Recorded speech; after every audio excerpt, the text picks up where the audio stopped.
देखो बच्चों, मैं आपके सामने वार्षिक परीक्षा 2020 विषय गणित प्रश्न पत्र का हल कर रहा हूं मैं, और इसको आप अच्छी तरह से कर लें क्योंकि इसमें से परीक्षा में आने की बहुत संभावना है।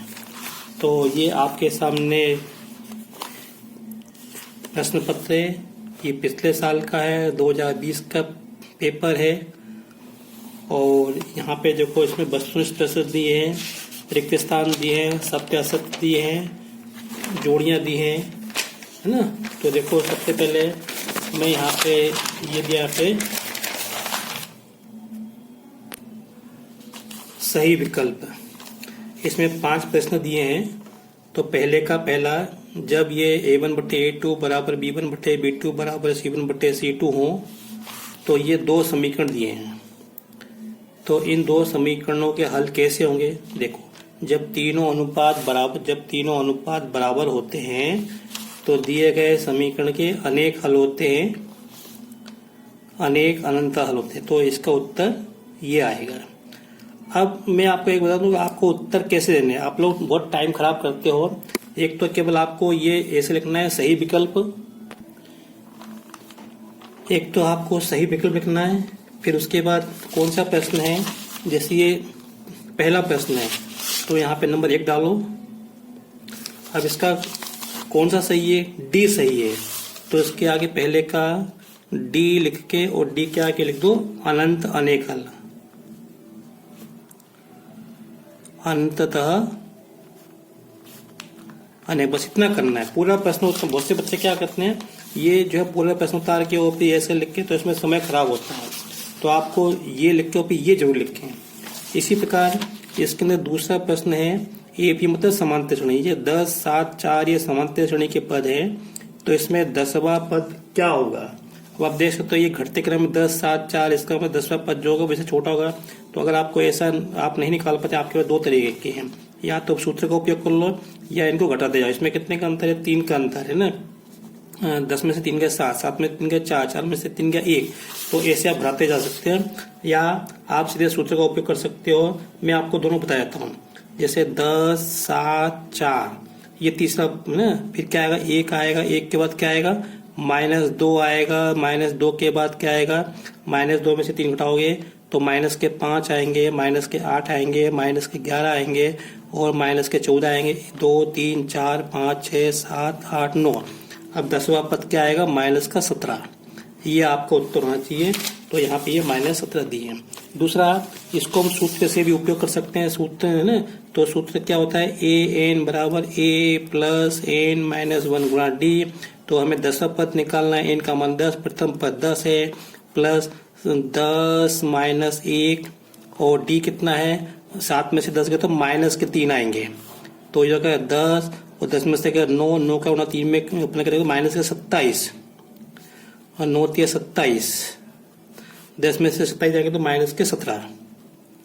तो देखो, मैंने ऐसे बता दिया और इस तरह से बता दिया। तो इसका उत्तर क्या होगा? डी। तो आप नंबर 2 डाल के और डी लिख के फिर -17 लिखेंगे। अब इसके ये तो आप मालूम है आपको, ये वर्ग समीकरण है, द्विघात है, इसकी घातांक 2 होती है, ये बहुपद है, सॉरी है ना। बहुपद क्यों? क्योंकि इसमें बराबर 0 नहीं लगा है। तो इसके शून्य होंगे, 2 शून्य होंगे इसके। अब इसके 2 शून्य अल्फा बीटा दिए हैं, तो अल्फा प्लस बीटा का मान क्या होता है? -b/a।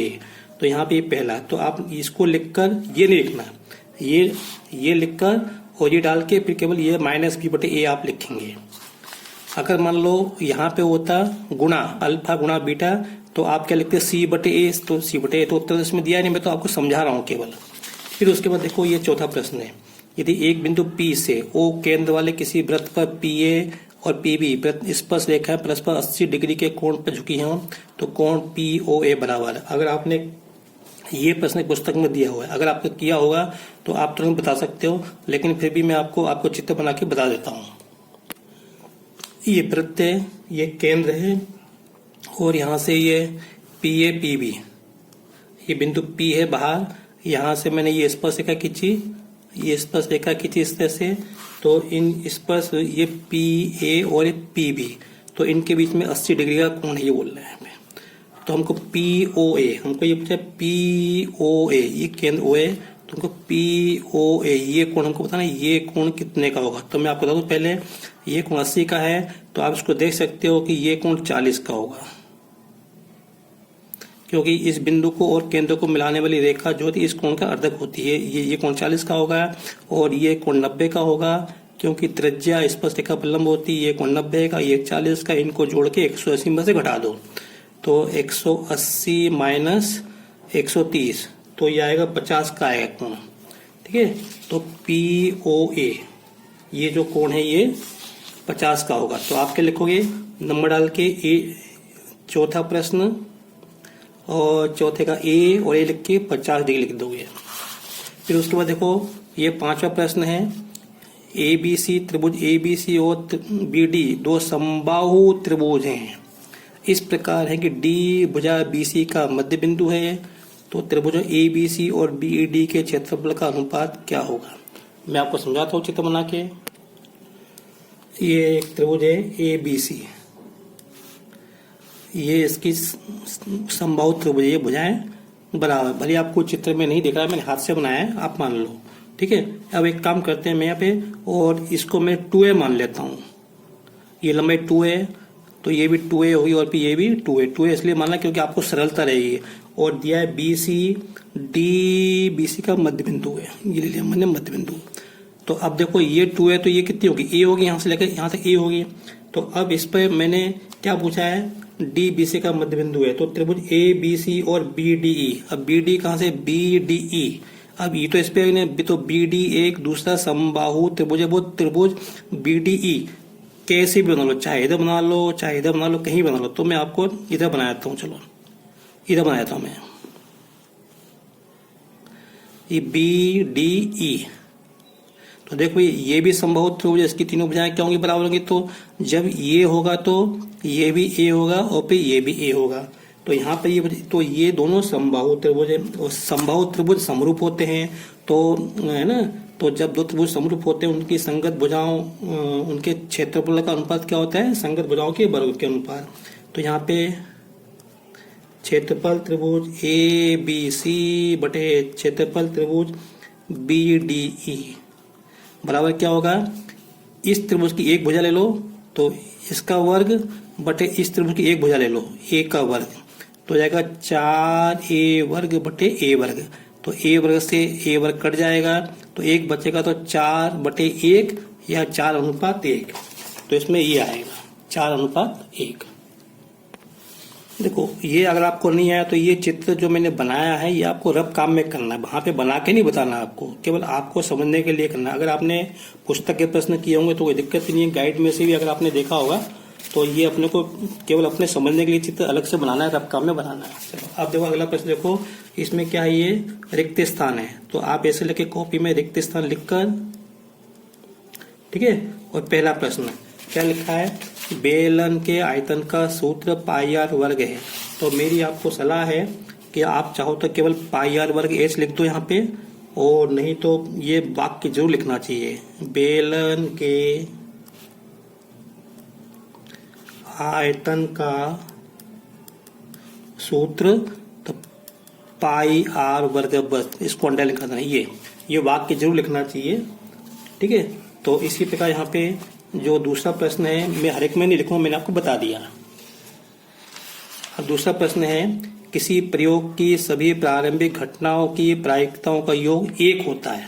तो ये लिख के अब इसके आगे आप 1 लिख के और उसको अंडरलाइन कर देंगे, अंडरलाइन कर देना है। 1 केंद्रीय प्रवृत्ति के मापकों में एक अनुभाविक संबंध है।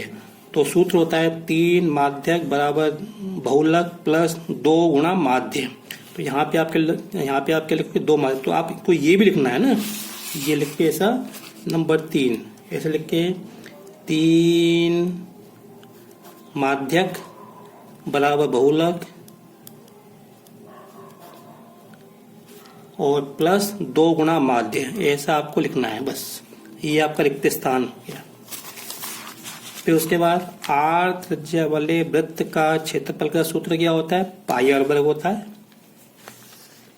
किसी वृत्त की स्पर्श रेखा उसे केवल एक बिंदु पर प्रतिच्छेद करती है। देखो ये वृत्त है और यहाँ से मैंने स्पर्श रेखा खींची तो ये केवल उसको टच करेगी ना, टच करेगी तो एक बिंदु पर टच करेगी, तो केवल एक बिंदु पर। तो यहाँ पे आप क्या लिखोगे, किसी वृत्त की स्पर्श रेखा उसे केवल एक बिंदु पर प्रतिच्छेद करती है। फिर अगला है सत्य असत्य। तो इसमें आप क्या लिखो, यहाँ पे नंबर 3 डाल के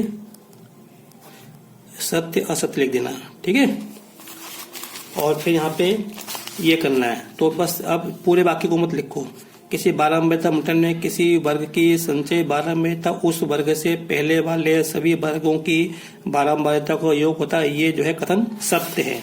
तो आप यहाँ पे नंबर 1 लिख के उसके आगे सत्य लिख देना। फिर दूसरा प्रश्न है, आर त्रिज्या वाले वृत्त की परिधि 2πr होती है, तो आप इसको सत्य लिख देना। फिर उसके बाद घात 2 के किसी बहुपद के अधिक से अधिक 2 शून्य हो सकते हैं। हाँ, 2 से अधिक नहीं होंगे ना, अधिक से अधिक 2 शून्य होंगे, बस जितनी घात होती उतने शून्य होंगे। फिर किसी बिंदु की y अक्ष से दूरी उस बिंदु का y निर्देशांक कहलाती है। देखो मैं बता दूं, ये x अक्ष है, y अक्ष है, तो किसी बिंदु की y अक्ष से दूरी, ये y अक्ष से दूरी जो होगी वो x निर्देशांक होती है। तो इसमें क्या लिखा, y निर्देशांक, तो ये जो कथन असत्य है। तो चौथा कथन क्या है, चौथा कथन क्या है, असत्य है। फिर वर्गमूल 2 एक परिमेय संख्या नहीं है, ये भी असत्य है, क्योंकि वर्गमूल 2 क्या है, अपरिमेय संख्या है। फिर देखो सही जोड़ी बनाओ, कोसेक 90 माइनस थीटा।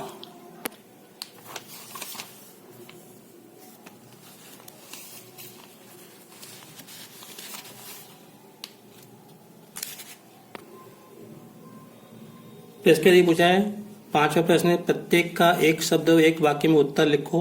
तो ये 1 नंबर का है। दृष्टि रेखा की परिभाषा लिखो। तो आप क्या लिखोगे, प्रेक्षक की आंख और वस्तु को मिलाने वाली रेखा को दृष्टि रेखा कहते हैं। 1 नंबर हो गया। फिर 2 चरों x और y वाले रैखिक समीकरण का मानक रूप लिखो। तो मानक रूप ये रहा यहाँ पे, ax प्लस by प्लस सी बराबर 0। ये मानक रूप है। देखो इसमें 2 चर x और y हैं और a b c जो है संख्याएं होती हैं। फिर उसके बाद लिखा है समांतर श्रेणी का व्यापक रूप लिखो ना। तो समांतर श्रेणी का व्यापक रूप क्या होगा, a plus D, a plus 2d, a plus 3d, ये इस तरह से, ये इसका व्यापक रूप होगा। फिर उसके बाद द्विघात समीकरण की विभक्तिकर ज्ञात करने का सूत्र। तो विभक्तिकर क्या होता है, b स्क्वायर माइनस 4ac होता है। क्या x प्लस 1 का वर्ग और 2x माइनस 3 द्विघात समीकरण है क्या, तो इसको आपको थोड़ा हल करना पड़ेगा। तो हल करने पे मैं आपको बताऊं कि इसमें x वर्ग मिलेगा, हमको x वर्ग मिलेगा, तो ये द्विघात समीकरण है। अब फिर देखो एक आसान सा प्रश्न है, इसमें ये ग्राफ दिया है, ये किसी बहुपद का ग्राफ है और ये पूछा है कि इसके कितने शून्य होंगे। तो ये जो वक्र है ये x अक्ष को कितने बिंदु पे काट रहा है, 1 2 3 बिंदु पे काट रहा है, तो इसके 3 शून्य होंगे। बस इतना सुना, ये 2 नंबर का सवाल है। अगर ये 1 बिंदु पे काटेगा तो 1 शून्य होंगे, अगर नहीं काटेगा तो कोई शून्य नहीं होगा। फिर जैसे ये प्रश्न यहाँ पे के बीच की दूरी ज्ञात करो। तो सूत्र आपको मालूम है, वर्गमूल के अंदर x2 माइनस x1 का वर्ग प्लस y2 माइनस y1 का वर्ग, उससे आप निकाल सकते हैं। ये x1 है y1, ये x2 y2 है।